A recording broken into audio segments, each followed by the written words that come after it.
afternoon, George. How are you? How are things are you in Washington, D.C., right? That's right, Candace. Very good to see you. Good to see you. Thank you so much for joining us here in Dallas. We have a beautiful day. I'm sure you have a beautiful day there too. It's a little cloudy, you know, a typical spring day.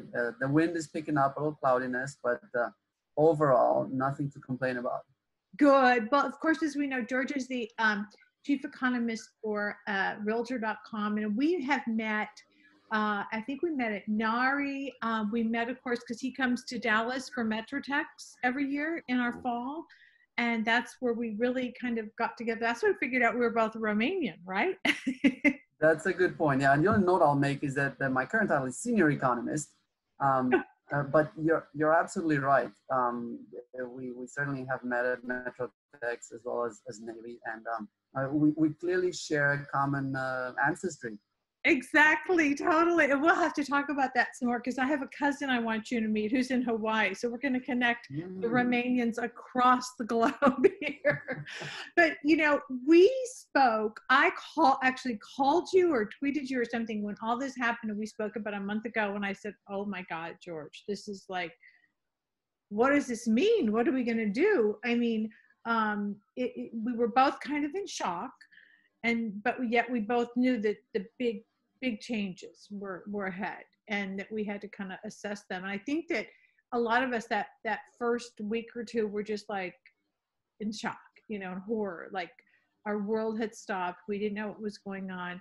And then now we've gotten to kind of look at it and see what's happening. We've got a month of data that we've been working with. I was very shocked that our Dallas data was not that bad. Yes, our market went down, our volume went down in April, but not much, not too bad. We really are surviving. And I talked to another agent today in the South Lake, West Lake area, and she said, my God, she said, it's crazy. People want homes, they want yards, they want bigger homes. They're not stopping. So basically, where is the U.S. housing market now after April? Is it better than you thought it was going to be when we first talked in March? Well, really, to your point, right? The speed and depth of the impact is unprecedented. Really, if you look back historically, we haven't had a period of time where the economy literally shut down pretty much across the board. And moreover, this is an action that was taken for a very good and solid reason, right? We had and still have a significant health concern at stake, so understandably. But to your point, the real estate market has certainly not been unscathed. We saw sales, obviously, in March took quite a hit, and that was obviously came from mostly the last few weeks. But really, that's in keeping with what we've seen economically. I mean, when you look at the economy, GDP dropped 4.8% in the first quarter, and all of that decline really came from the last 3 weeks of the quarter. And to me, what is interesting, aside from the fact it's the largest decline,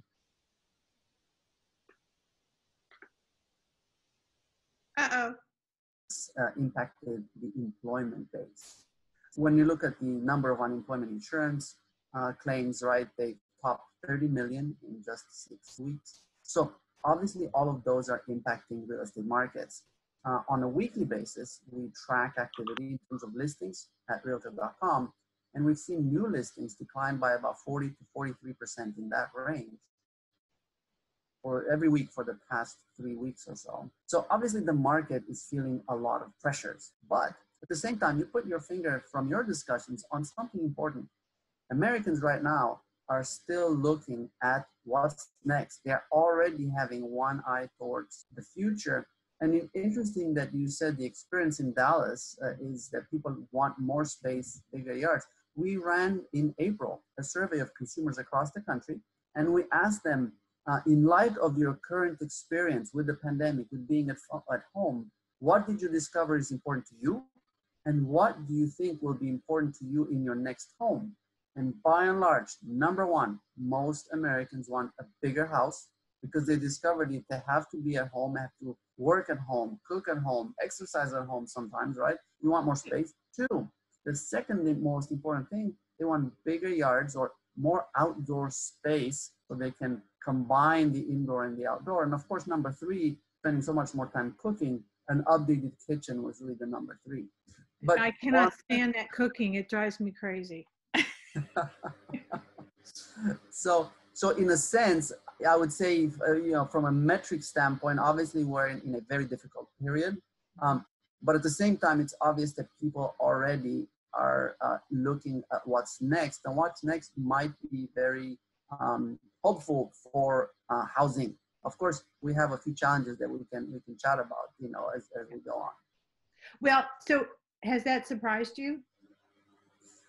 I would say that the speed of the decline in terms of inventory surprised me just a tad bit. But I would say really from judging by the broader macroeconomic trends, it shouldn't be surprising, right? If you're a seller right now, you're going to be very thoughtful about whether you want to put the house on the market at what price, right? Pricing is very right now. Are you going to price your home as you would have priced it in January or February of this year when the economic environment was different? Probably not. At the same time, right, if you're a buyer, you're likely going to expect some level of discount. And so far, we haven't seen prices, listing prices decline. So from that standpoint, I think that's the one thing where the market, I think, is ambivalent simply due to uncertainty. And so how are consumers faring? I see that consumer debt, was it yesterday you said it hit a new record of 14.3 trillion. Why is there so much debt? Right. So the biggest components that pushed that were, number one, student debt, right? A lot of young people have been pursuing college degrees. Moreover, for many of them, they continue pursuing graduate degrees, professional degrees. Those don't come cheaply. In fact, when you look at college tuition, right, it's at record highs.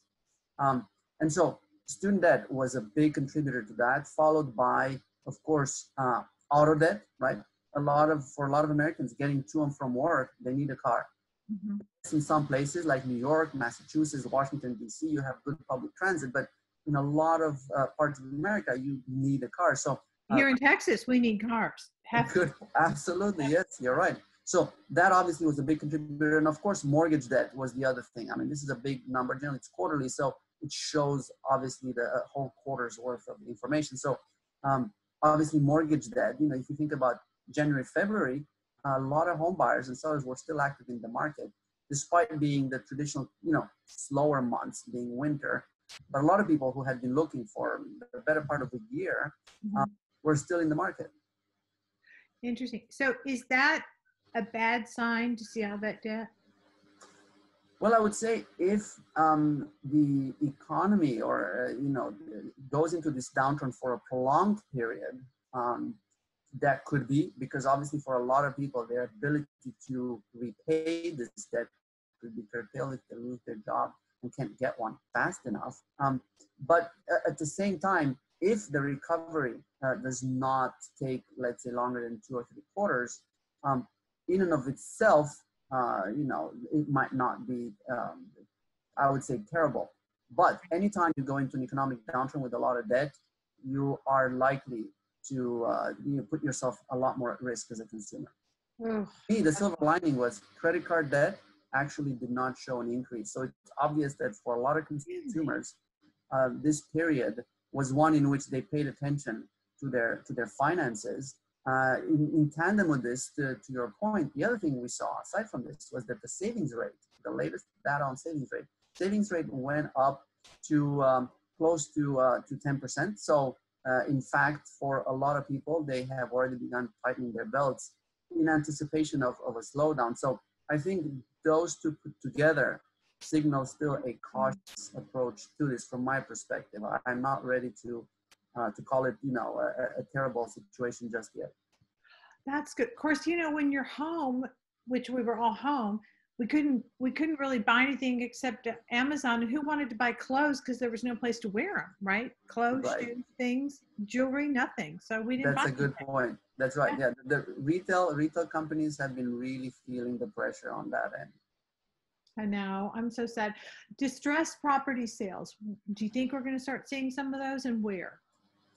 Well, that's a very good question. And the only reason I say that, there's been a lot of policy work, especially at the regulatory level, to provide a lot of leeway to banks, to mortgage servicers, to ensure that the lesson we learned from 2008, 2009, the last recession, right, will actually be applied productively this time. When we look at the last recession, we saw a lot of people lost their homes, lost their shelter. And so for policymakers, this time around, they jumped in much faster with both feet trying to stem that. So when you look at forbearance plans, when you look at basically help towards renters that are being pressured in terms of landlord concessions, all of these are aimed at providing a stopgap measure. So again, what we've seen so far has all been predicated on the idea that if we can put a bridge between where we are today, more or less still under lockdown, and let's say about June, July, where we hope everybody's back to some degree of normal, that these bridge measures are going to allow people to stay in their homes. Once they get back on their feet, get their jobs back, that they'll be able to continue making payments and catching up. Of course, that's a big if, right? Because we don't yet know to what degree. We say the economy generally, sorry, the NASDAQ, the economy will recover. The truth is, point blank, is how confident are you and am I going to be come June and July to continue spending? If we're confident, if we go back and begin to behave economically speaking the way we did before, that's going to ensure a quick recovery.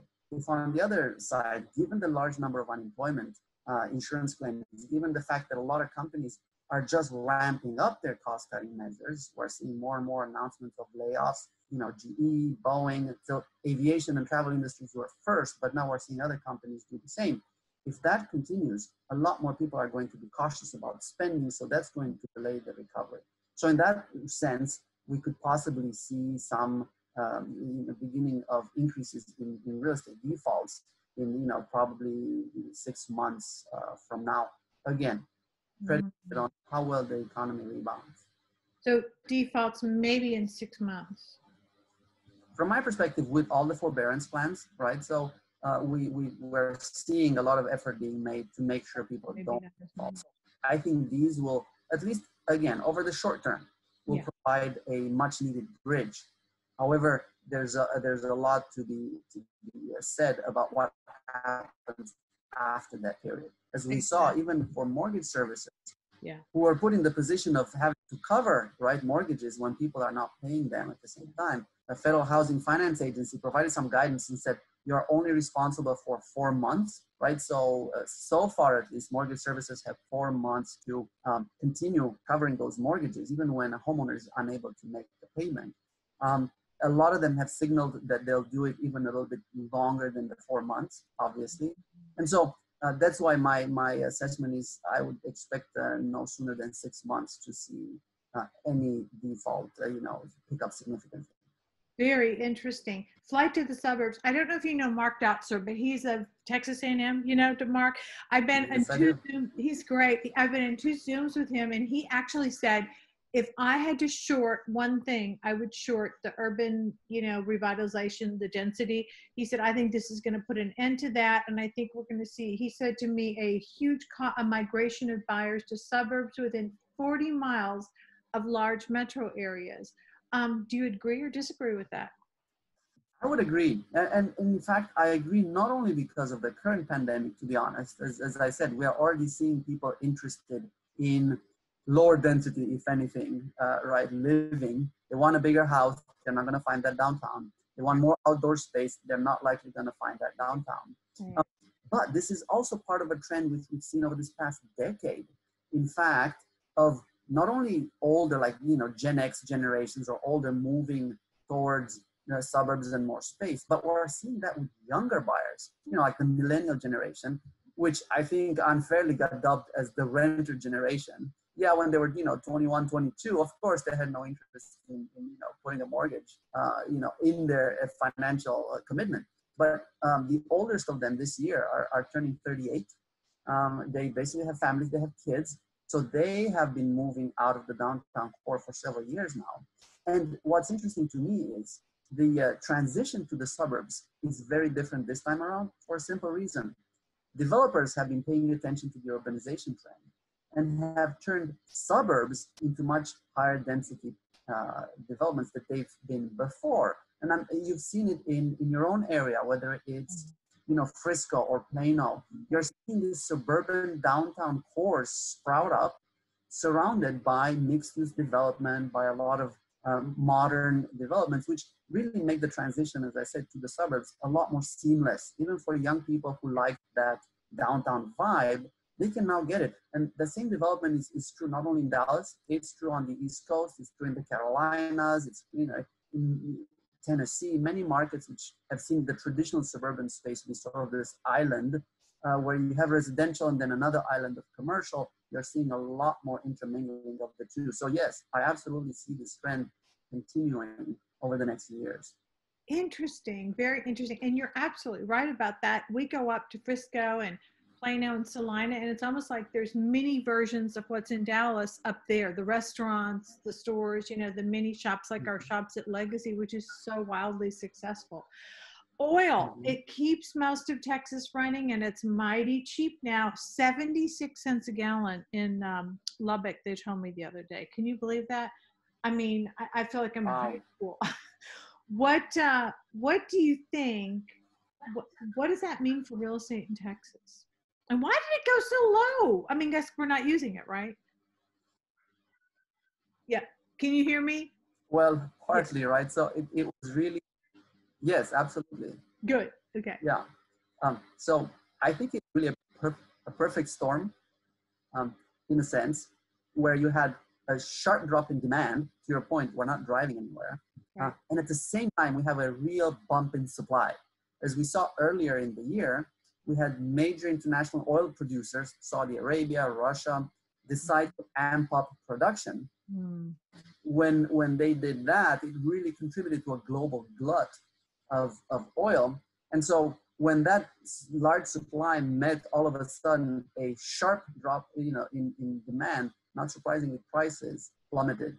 So we've already seen the impact on a lot of Texas energy companies, oil companies, whether it's drillers, refiners, processors, where they've announced layoffs because these prices currently in the market are below what they can produce at. So I think for some of the markets, whether it's Midland, Odessa, Houston, we are already seeing impact on obviously employment and real estate markets. So we're likely going to be with this for a little while.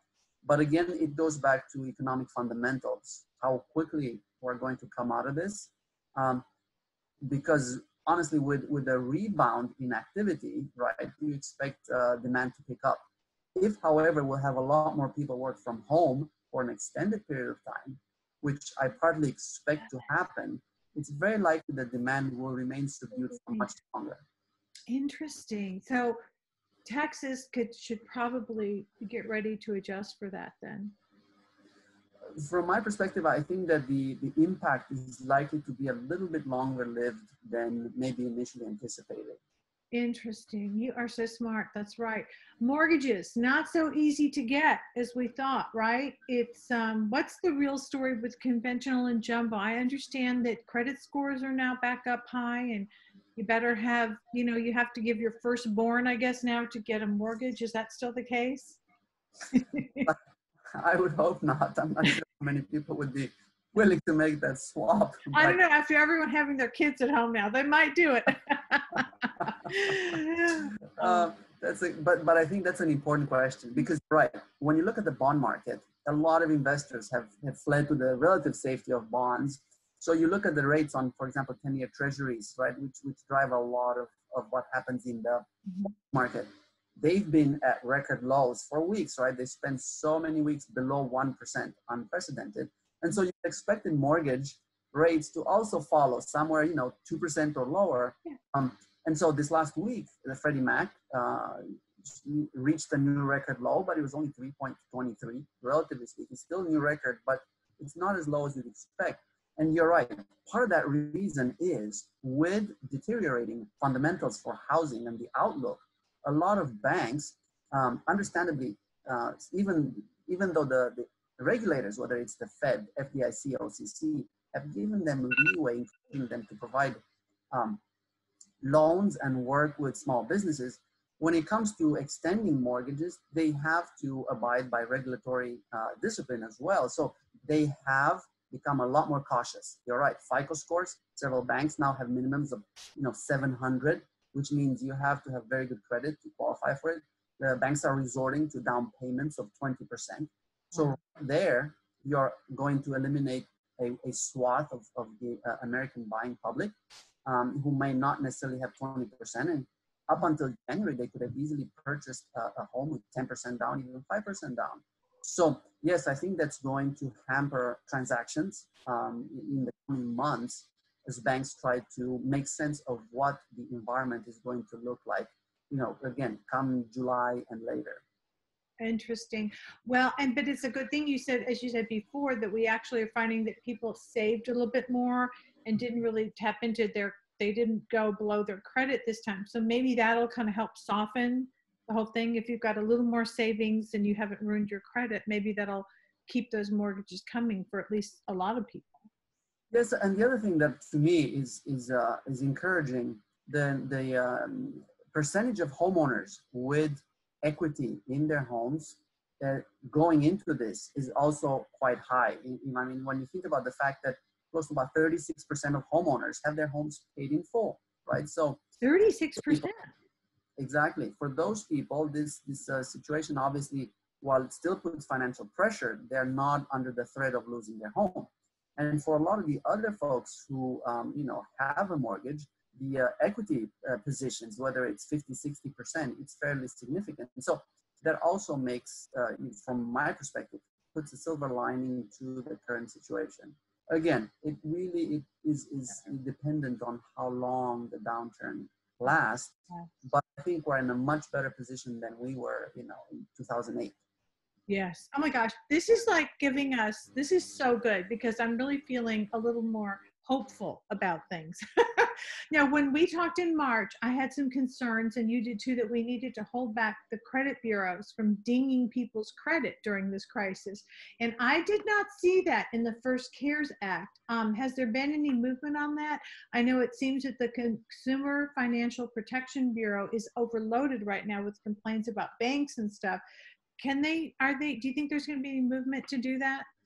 So from what I've seen, I haven't seen any new development. To your point, the act did not require the credit bureaus to freeze anyone's credit.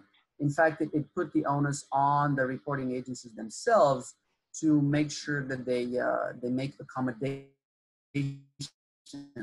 during this period, with consumers understandably going to see declines in their scores. If you consider the fact that the percentage of your available credit you're using can your score, right? So if you have a $10,000 limit on your credit card and you use 9,000, that's going to lower your score versus if you just use 1,000. So with a lot of people right now depending on those lines of credit to make their bills, to put food on the table, obviously they're going to see a hit to their credit. I do know the bureaus mentioned that they would put a note in their files that this was due to the current pandemic, but I don't know exactly what that's going to look like, 12 months from now. So that's still an open question. Yeah, we still need to write our representatives and make sure that they work on that, because we don't want to blow it about the time people are ready to go out and buy homes and have all that happen. Exactly. Commercial. I don't know if you cover commercial, but boy, even Warren Buffett says it's not going to be the same. What are you thinking about commercial down the road? So on commercial, we obviously have, several property types: office, industrial, retail, and the apartment sector, in addition to hotel. So from my standpoint, when I look at the office sector, I see that undergoing some shifts. Right now, I'm a little bit uncertain as to what that means, right? So with so many people successfully being able to work from home and remain productive, it shows companies that they can maintain a workforce in remote locations without the need for as much office space. At the same time, what we're learning, looking at a lot of companies in China who have gone through this pandemic and are returning to some normal, we're seeing that the requirement for space actually increases because they have to put more separation between workers for health safety reasons, That's right. So it is possible that for a lot of companies who will continue airspace will increase. So that is, yet to be determined. Interesting. I do think that for retail, this is tremendous transformation which we've seen in the shrinkage of big box stores, department stores will absolutely continue. E-commerce, even before the pandemic, was already beginning to reach critical scale. I think this is accelerating it. So I think that will see tremendous decline. And then you have industrial, which I think is doing quite well. In fact, just piggybacking off the e-commerce explosion, the demand for warehouses has been strong, and I expect it to continue so. And then, of course, we have multifamily and the apartment sector, which I think remains well positioned going into the next year or two. Very good. Well, that's good to hear. Do you think we're going to hit 25% unemployment? Well, I guess it really depends on how you calculate that, right? So when you look at the various measures of unemployment, the main measure, which generally is referred by economists as U3, unemployment 3, looks at the rate of unemployment among people who are actively seeking work, right? And so that was 3.5% in February, went up to 4.4% in March, and that's the one generally most quoted. And so I expect that to be somewhere between 15 and 20% easily on Friday when we'll get the unemployment report from the Bureau of Labor Statistics. However, the trick with that is it doesn't include people who stopped looking for work or gave up. And when you think of the tremendous number of people that just in the past 6 weeks have been unemployed, and the current environment in which the number of suitable jobs for all those people are probably very few, it's likely we're going to see a big drop in the number of people who are actively looking. So on balance, I think the unemployment rate is likely to, if anything, understate the actual scope of the lack of employment in the country. So whether it's to 25% or not, at least probably not by April, maybe later. Again, it depends on the level of economic activity.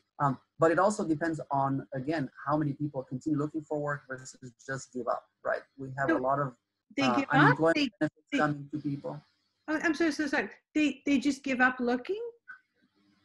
Well, for some people, yes, right? They're getting, in some cases, they're getting unemployment insurance. So they'll basically get that. For a lot of other people, you think of people who have very specialized skills or experience, the number of jobs likely to be available at comparable companies within the short term is likely to be very small, in part because all companies right now are considering their strategic directions. They're looking at where they can contain costs. So for some of those people, if you are, let's say, an attorney and you lose your job, are you likely to find one very quickly within a month or two? Not likely. So it's possible some of these people will give up. It might be for 6 months, for 10 months, they'll return to it. But we saw that in the last recession, where period of unemployment for some people was 15, 16 months before they found another job. And in that period, some of them had stopped looking. So that's all I'm saying, is that the unemployment rate might not capture all of these folks. So if anything, it's likely to understate the severity of the current situation. Excuse me, coughing to the side here, sorry. What industries do you think might benefit from this? Surely Amazon, the big box retailers, the groceries. What are we going to see the growth in? We know restaurants and some of these other, industries are going to kind of shrink and condense and contract a bit. But where do you think we're going to see growth going from here? Did that come through? So I think that obviously in the e-commerce, yes, absolutely. I think that in the e-commerce sector, we will continue seeing growth, in part because for safety reasons, a lot of people will prefer to be active in that way in terms of shopping, and we're already seeing people order food and basic necessities in that way. I also think obviously for grocery stores, this is an opportunity. As we've seen through this period, they have been in many cases stellar at trying to maintain their supply chain going and making sure people have access to food. Obviously, there's so many moving parts, right? From transportation processing. So we've also seen a few places where it's been less than perfect. I also see tremendous opportunity in technology sector, particularly those related to, in a sense, monitoring public spaces, monitoring office environments. The only question here is, going forward, to what degree of scrutiny will employees want to find themselves? Like we're seeing, for example, in Asia, in many countries where people are returning to work, very stringent and almost invasive ways of tracking people in buildings, in order to ensure basically social distancing, to ensure the health of everyone on board.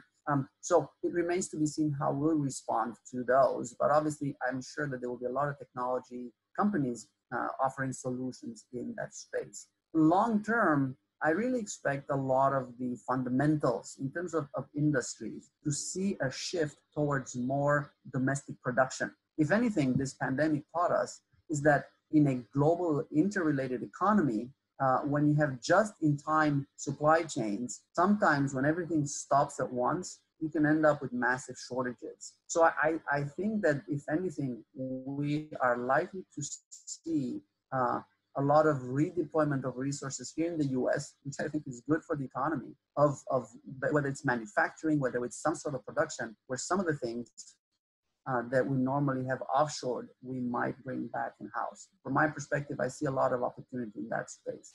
So then some of these people who are unemployed, like say the waiters and the waitresses, they could get jobs by going into those factories once we get those going. Very likely, although from the experience I've also observed over the last 10 years or so, a lot of manufacturing is going towards automation. So if anything, some of the factories that are going to be set up as a result of this are likely to be a lot more automated, a lot more robotics involved. So the number of humans required to operate within this is not going to be as high as before. So if anything, I think that the next, really beyond just the next year, the next 5 to 10 years, we'll see a dramatic shift in the technological landscape, but also in the employment landscape. So again, I think it's a little hard to, put a finger on where exactly we're going. We see some of the, broad brushstrokes, but not yet, you think about it 100 years ago, 1920, where America was at the time, right? Roughly 40% of the country's employment base was engaged in agriculture, in the early 1900s. Right. Today, less than 2%. And so the pace of technological change between 1920 and 1930 and 40 was tremendous. So I think we'll see something very similar in the next, medium-term horizon. Interesting. I think so. Remember at the Graduate, the movie The Graduate, when he said plastics. Now we're going to whisper robotics. Right. George, thank you so much. This has been great. I really appreciate it. And I think everyone in Dallas, the real estate community is going to absolutely love this. It was very, very uplifting, and it kind of gives us some hope. And it's just all about shifting our perspectives, right? And adapting. It is. I mean, you look at every crisis we face, there are obviously, there's a lot of heartache. I mean, to me, I have friends who have undergone the pains of the current virus, experiencing it firsthand. I have friends who have lost loved ones. So to me, the human toll is something that I don't take very lightly. And I think that we are still working through that. But when we look at what's next, simply looking at human history over a much longer, time horizon, 100, 200, 300 years, we have always pushed and strived for what's next, but in making things better. So I think even from this experience, we will find things to improve our lives and, of course, the lives of children, grandchildren over the next few years. Absolutely. And we're all going to be much cleaner.